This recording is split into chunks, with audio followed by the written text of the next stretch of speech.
चुनाव की तारीखें लगातार नजदीक आती जा रही हैं, लेकिन महाराष्ट्र में महाविकास आघाड़ी गठबंधन में अब भी सीट शेयरिंग को लेकर विवाद बरकरार है।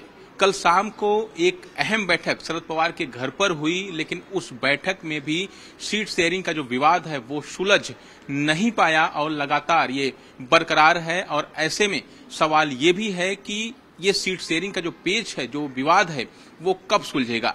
दरअसल 5 सीटों को लेकर महाविकास आघाड़ी में इस वक्त अभी भी विवाद बना हुआ है, जिसमें एक तो उत्तर पश्चिम मुंबई की सीट है, दूसरी दक्षिण मध्य मुंबई की सीट है, तीसरी सांगली, चौथी सातारा और 5वीं जो सीट है वो भिवंडी की सीट है। मैं अगर उत्तर पश्चिम मुंबई की बात करूं तो उत्तर पश्चिम मुंबई की सीट पर जो है शिवसेना उद्धव ठाकरे गुट ने बाकायदा आधिकारिक तौर पर अमोल कीर्तिकर को अपना उम्मीदवार घोषित किया है, लेकिन इस सीट पर कांग्रेस भी दावा ठोक रही है। कांग्रेस का यह कहना है कि कांग्रेस की परंपरागत सीट है, इसलिए ये सीट उनकी होनी चाहिए, इसलिए उनका उम्मीदवार वहां से वो उतारने के लिए तैयार हैं। लेकिन उद्धव ठाकरे गुट इस पर मानने के लिए तैयार नहीं है।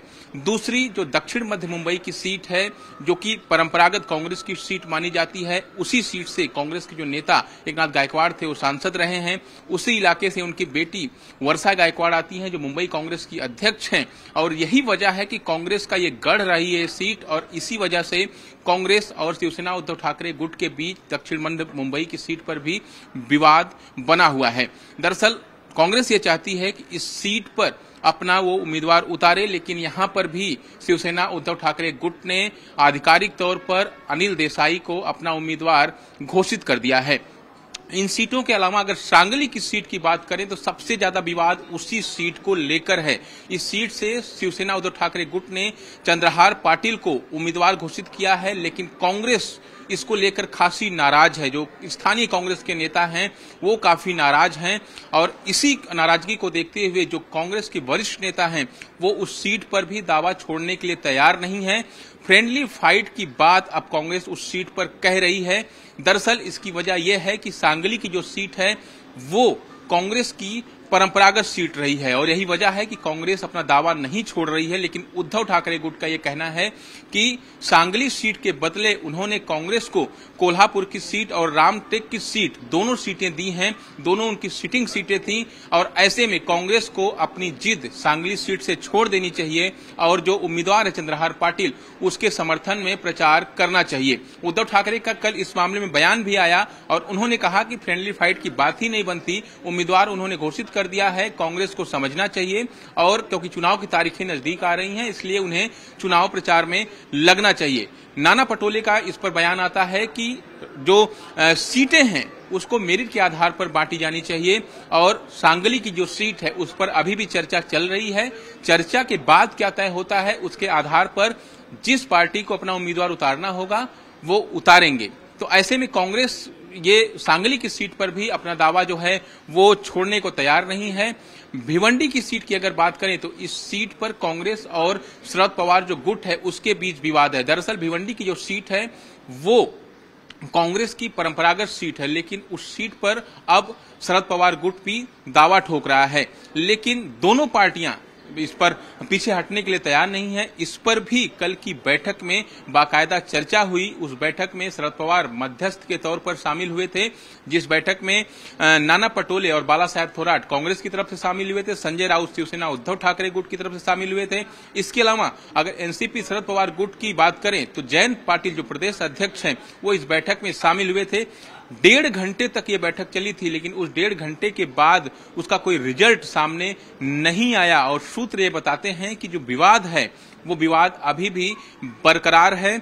और सबसे अहम बात जो सातारा की सीट है वहां पर पेच किसी और चीज को लेकर फंसा हुआ है। दरअसल सातारा की जो सीट है वो शरद पवार गुट के हिस्से में गई है, लेकिन वहां पर उम्मीदवार शरद पवार गुट के पास नहीं है। शरद पवार गुट ये चाहता है कि उस सीट से कांग्रेस के जो वरिष्ठ नेता हैं पृथ्वीराज चौहान, वो जो है उस सीट से एनसीपी शरद गुट के सिंबल पर चुनाव लड़ें, लेकिन कांग्रेस इसका विरोध कर रही है। खुद पृथ्वीराज चौहान ने कहा कि अगर वो चुनाव लड़ेंगे तो कांग्रेस के चुनाव चिन्ह पर चुनाव लड़ेंगे, एनसीपी शरद गुट के चुनाव चिन्ह पर चुनाव नहीं लड़ेंगे। तो इस सीट को लेकर भी फिलहाल पेच बरकरार है। इन्हीं 5 सीटों को लेकर कल बाकायदा जो है तीनों पार्टियों के जो नेता है वो शरद पवार के घर पर बैठे थे, मीटिंग भी हो रही थी और मीटिंग के बाद भी उसका नतीजा अभी तक निकल के कुछ सामने नहीं आया है। मैं आपको बताऊं तो महाविकास आघाड़ी में सीट शेयरिंग को लेकर पिछले 3 महीने से बैठकों का दौर लगातार जारी है, लेकिन इन बैठकों में के बाद रिजल्ट जो है वो हमेशा सिफर रहता है, यानी उसका कोई रिजल्ट नहीं आता और विवाद जस का तस बरकरार रहता है।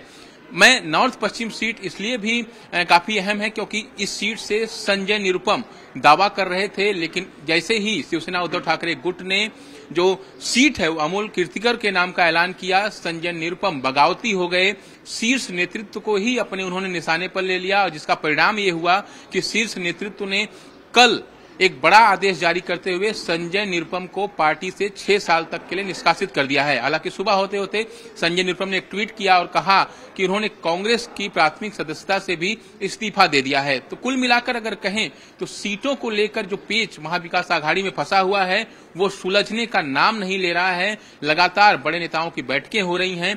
ये बैठकें शरद पवार, उद्धव ठाकरे और साथ ही साथ कांग्रेस के जो बड़े नेता हैं उनके बीच भी हुई हैं, लेकिन वो पेच अभी तक सुलझ नहीं पाया है।